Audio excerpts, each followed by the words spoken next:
So in this video, I want to talk about some applications of first order linear differential equations. And in particular, in this video, I want to talk about the problem of free fall with drag. So very often when we talk about free fall, that is to say, the way that an object falls under the influence of gravity, we very often model it just using the acceleration due to gravity with no other forces acting on the object. But we all know that when we drop a thing near the surface of the Earth, unless we're in a vacuum, that this thing is going to be exposed to other forces. In particular, its progression or its precession through the air, okay, causes some amount of friction to happen. The atoms in the object interact with the atoms that are in the air, and there's friction that happens, and this releases heat and energy. And this is an important consideration. I mean, consider that, you know, why do skydivers, when they leap out of a plane, why do they not just die in a puddle on the ground after they splat with, you know, and just with increasing acceleration? Well, the reason is because, not increasing acceleration, constant acceleration, but increasing velocity. They come down, to smash into the ground, and then end up in a puddle. Well, the reason is because, fortunately, there is this concept of drag. Okay, there is this concept, this force which is pointing in the direction opposite acceleration, and that's causing them to slow down with time. Okay, and so what we want to do is model, create a model of both this drag, okay, of this drag force, and then incorporate that into our understanding of free fall. So let's do that. Let's go here. Yeah, free fall with drag.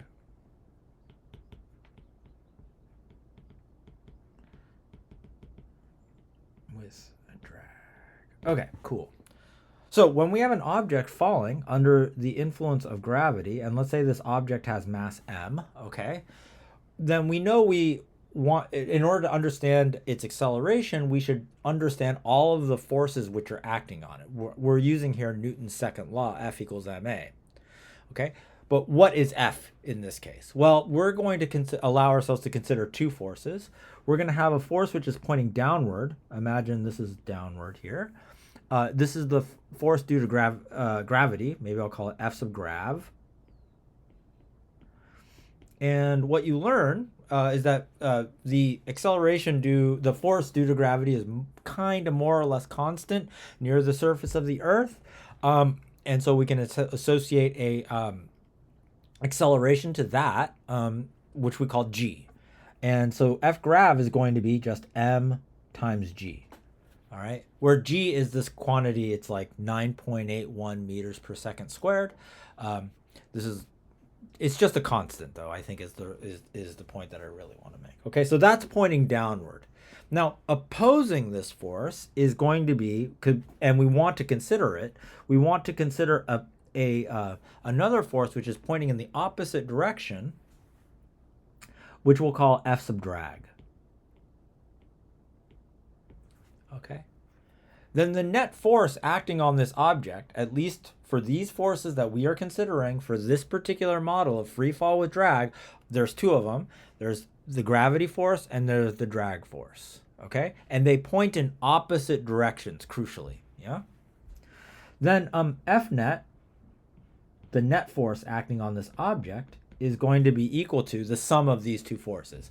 Now, how should we account for signs here? So the convention that I'll use is that downward is positive, okay? So it's going to be pointing downward. We'll say that this is F grav then with a positive sign.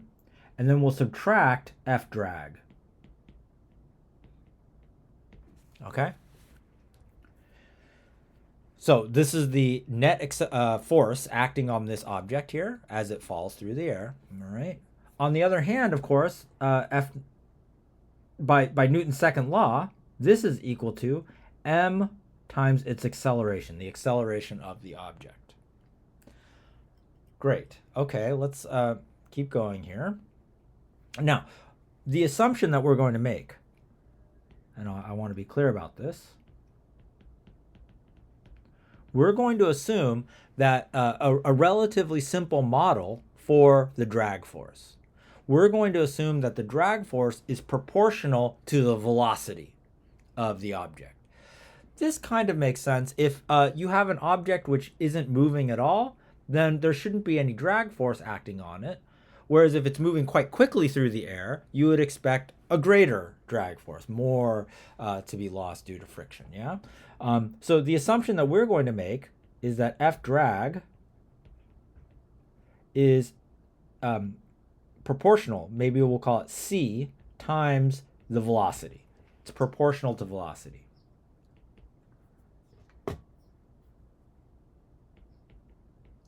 Drag force is proportional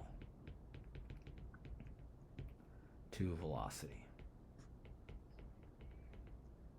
Okay, this is only one model for the drag force. In fact, I think there are certainly more sophisticated models out there. For example, probably like think about a parachuter, think about a skydiver. What is it that they do to ensure that they increase their drag force enough to overcome sufficiently the force of gravity? They make their surface area quite big, right? They make their surface area quite big through the parachute. And that surface area is not accounted for in this very simple model assumption that we're making for the drag force. Okay, so but of course, such a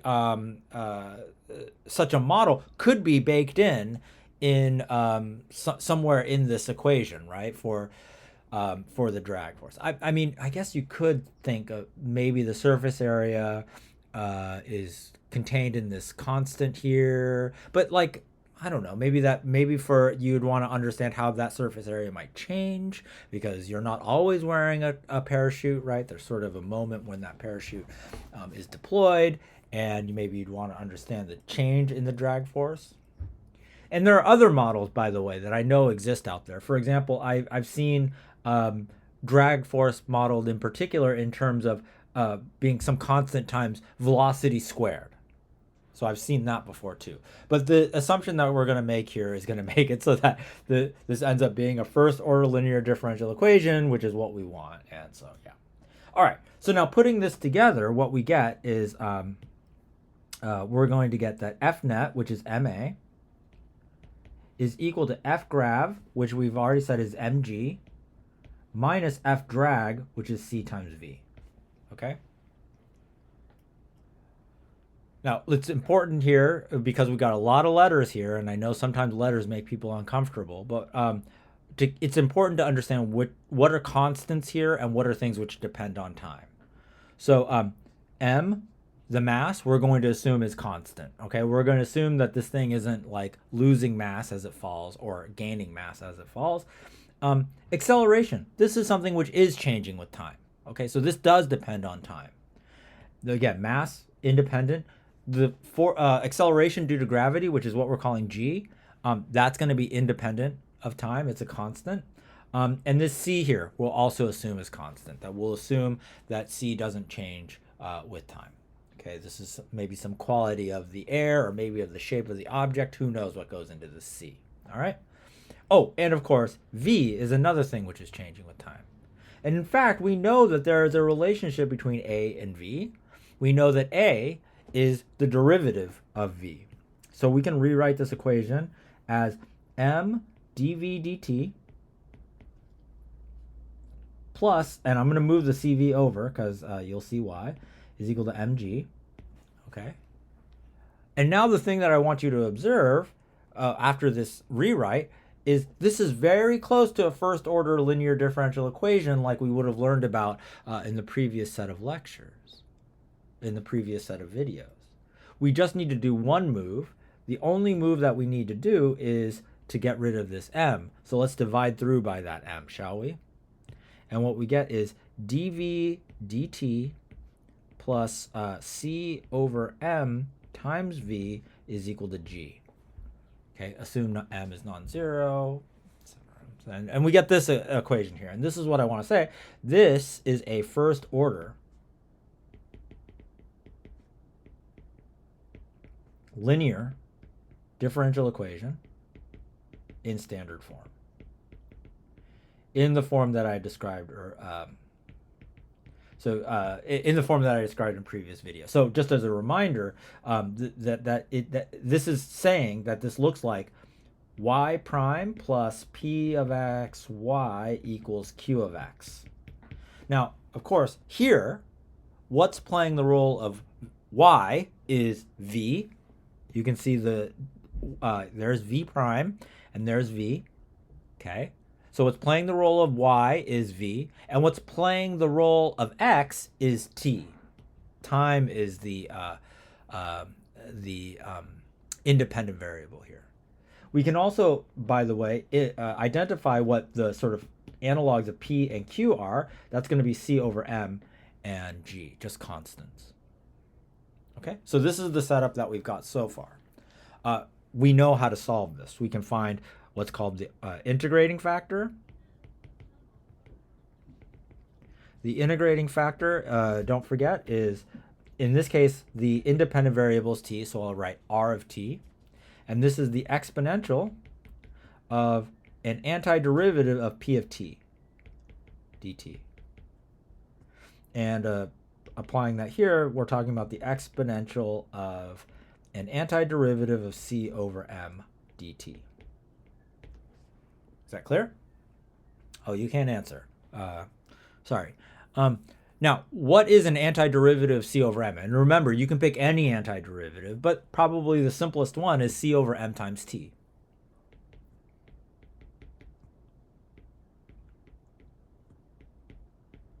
Okay? And that's going to be our integrating factor. Okay. Well, now we can multiply, as usual. We can multiply both sides of this equation here by this integrating factor. And the point about the integrating factor, the reason why it has this particular construction, is because after multiplying both sides by that integrating factor, the left-hand side is going to be the derivative of something. It's going to be the derivative of r times v, rv. Okay? The integrating factor times v. And that's magical because then we can integrate both sides to get rid of the derivative and then divide both sides by r and we win. If you remember the formula, we can write down now the general solution. The general solution is that v of t is equal to 1 over r of t times the integral of r times q dt. I believe I did that right. 1 over r of t is exp of negative c over m times t. R is exp of c over m times t. And q, don't forget, q is right here. This right here is q of t. Maybe I should have been more explicit about this. That's q of t, and this is what's playing the role of my p of t. Okay. Yeah, so q of t in particular is just the number g times g dt. Okay, this is an easy integral. First point about this easy integral. First point, this g is a stupid number, so we can pull it outside of the integral. G times exp of negative c over m times t. And then we can take the integral of just exp of c over m times t. Now, you know that an antiderivative of exp of c over m times t, well, I don't know. Think more generally. If you have something like e to the kt dt, what's an antiderivative? Well, it wouldn't.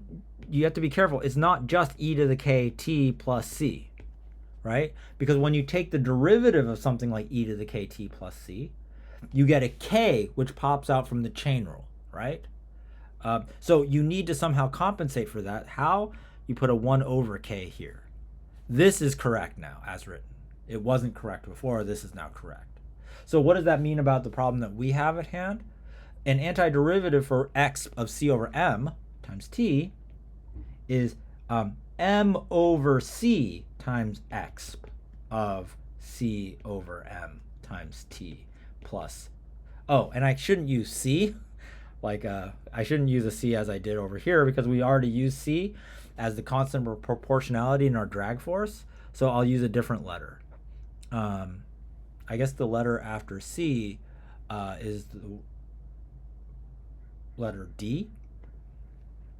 D also has the benefit of being the first letter of the word constant, which is useful, as we know. Next, I'm going to distribute. So I'm going to keep massaging this. I'll distribute this x here like this. Okay. And one of the nice things that happens is that this x of negative c over m times t cancels out with the x c over m times t that we got here.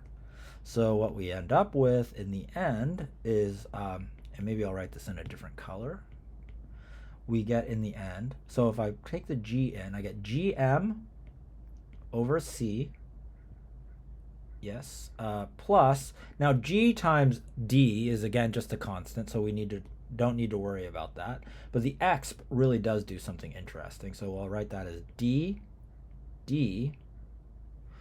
times exp of negative c over m times t. Okay? Awesome. And that's our general solution to this first order linear differential equation in the velocity. Okay, now let's think for a second. Just imagine, or well, actually, maybe I'll say, because maybe we want something more concrete. So like, what if we had an initial condition which said that our object was initially at rest? So maybe I'll write this in black. Suppose at t equals 0, the object at free fall is at rest.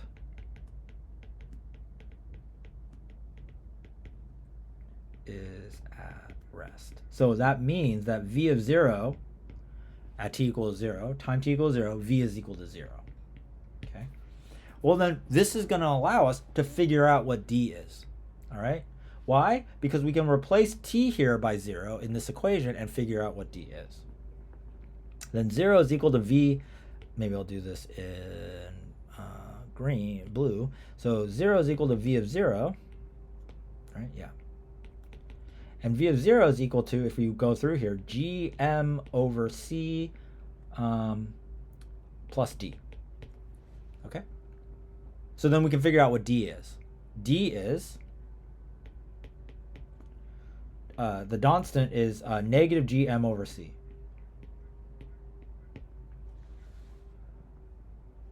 So then we can replace in our original, in our general solution, we can replace d with this particular value, and what we learn is that v of t in this case, the particular solution,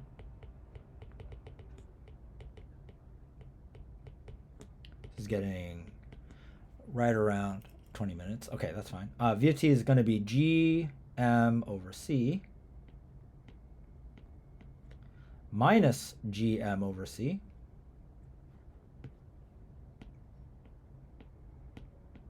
times exp of negative c over m times t.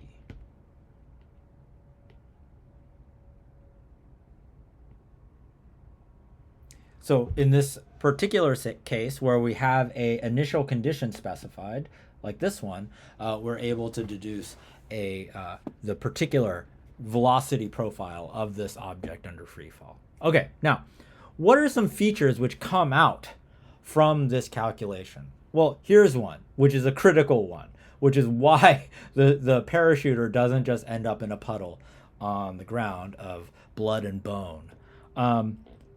What happens as t gets very, very large to this expression here? What happens as t gets very, very large? Well, as t gets very, very large, please notice this exp, let me point out it, this exp right here, okay? When t gets very, very large, do you notice that this x has this negative constant in front of it, right? So this term here is an exponential decay as opposed to exponential growth. It looks like a decreasing quantity, getting closer and closer in particular to 0. So as x gets larger and larger, this thing here is going to 0. So hence, this whole thing here is getting closer and closer to 0. All right? So that in particular, when t is very, very, very large, v of t looks a heck of a lot like this quantity here. Now, there's a phrase that I bet you've heard of in your life before. I think they've named movies after it, for the phenomenon that we're seeing coming out of our mathematical model now, coming out of the mathematics, which is a feature of the real world that we all know. I think the fourth letter of the first word is M. I think the first letter is T of the first word is T. I think the second letter of the second word is E. Yes, you got it. It's terminal velocity. What I'm saying is that when t gets very, very, very large here, okay, this quantity goes to 0. And that means that as you're falling under free fall, you don't just accelerate into, more or less infinite speed as you're falling. You reach some kind of maximum speed. And that's called terminal velocity. Indeed, for us, under this model of drag, we can identify gm over c as being the terminal velocity.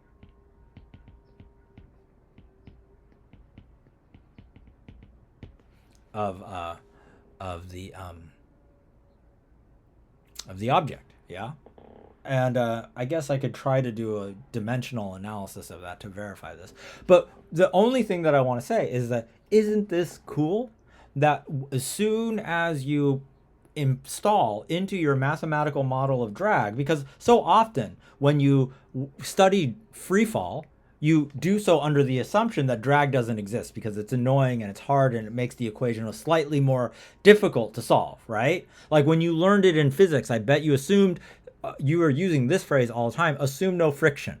That's the same thing as assuming no drag. This drag is this non-conservative force, which is very frustrating and makes your calculations more difficult, but it is an incredibly important aspect of the real world. Ask anybody who does, for example, automotive engineering or aeronautical engineering. Drag is a very, very, very real phenomenon that you have to keep track of. And this is a simple model of it. But what's great about this simple model is already we see cool features of the world, such as terminal velocity, coming into existence from the mathematics. Okay, and this is what's really great about mathematical modeling. Okay, and differential equations is obviously an integral part of all that. Okay, that's enough for this one.